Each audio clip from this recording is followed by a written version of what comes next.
Hello, it's Teresa Morrison here with your Wash Your Worries Away Wednesday. Your questions are getting answered. And I'm going to do this a bit differently today because what you need to know is where to start. And the reason why I'm doing this is because I have discovered that I did not start in the right way, which is that is getting rectified right now. I discovered that I spent a lot of time and a chunk of money getting things set up the wrong way. I started setting up my email system, building an email list, sending emails out to my list, and wondering why are my open rates so low? Why are people not opening my emails? I'm doing everything I can to try and build up those open rates, to try and build the engagement, to try and offer value through my emails. What am I not doing right? And the whole time, I didn't realize that if you're building up your email list for the purposes of business, for the purposes of email marketing, you need to have it set up with your own domain. Now, I had a domain set up for a website, set up for blogging, but not for email. I had set up an extra Gmail account for people to reply to my emails. But they were getting emails. I don't know what the email was saying that they were getting their emails from, what address they thought they were getting emails from. It's all very confusing. I know certain amount of technical stuff, but not everything. So I had to go back to my domain provider and say to them, look, I need to set up a domain email. And they told me, you already got one. Talk about embarrassing. This is all through the chat, so it's not face-to-face embarrassing. But it's like, what? How do I access it? How do I check if I've got any emails to that email address? So they told me that. And then I had to say to them, hang on a minute.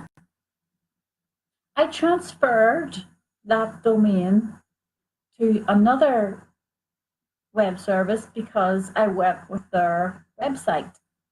And then I closed that account because I couldn't handle cPanel because that is a totally weird alien language I could not get my head around. So I cancelled it and I assumed in my head, I assumed stupidly that that was the end of that domain. I paid for it for a year. It's money lost. It's part of the trials and tribulations of setting up your own business. I will learn from it. But guess what? It was so easy. It was still there. They were able to reconnect it, or what the word was, switch the name servers back. That was it. And then they were able to tell me how to access this email that I already have, that I didn't realize, and how to, what was it else? DNS records were re-added for Office 365 as well. So they were able to do all of that. And the whole time I didn't realize what I had. So now I have to go to my autoresponder and go into its settings and make sure that they are recognized as my domain email.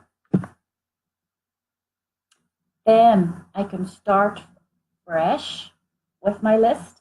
Sorry, nose is really itchy.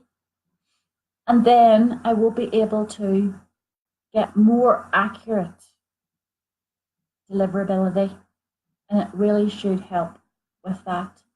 It'll help with emails not going into spam straight away.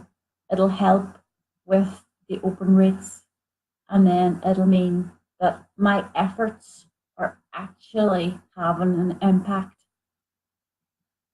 And it's not just me who was caught out with this.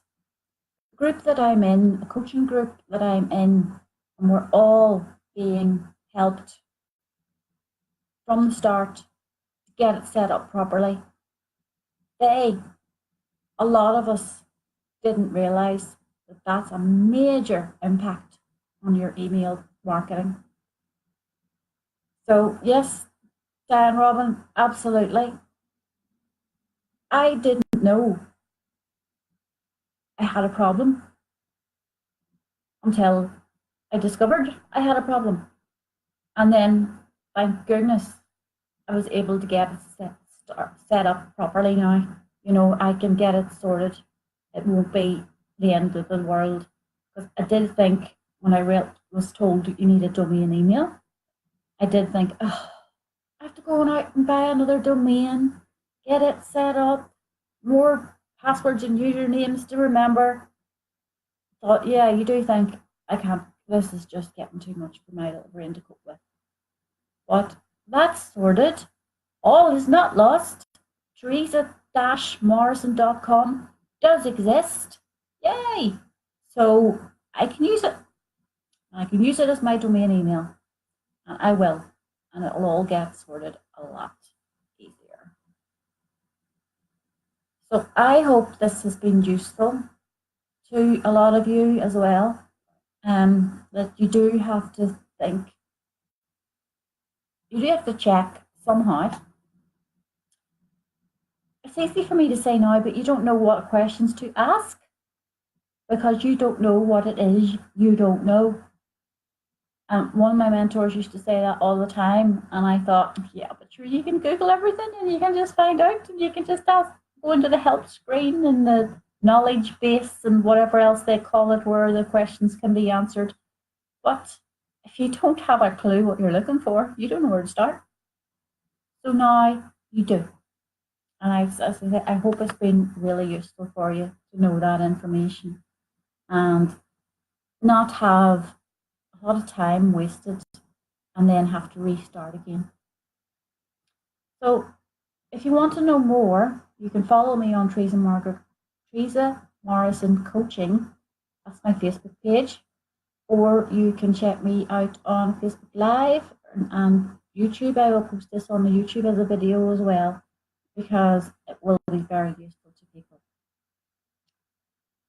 Bye for now.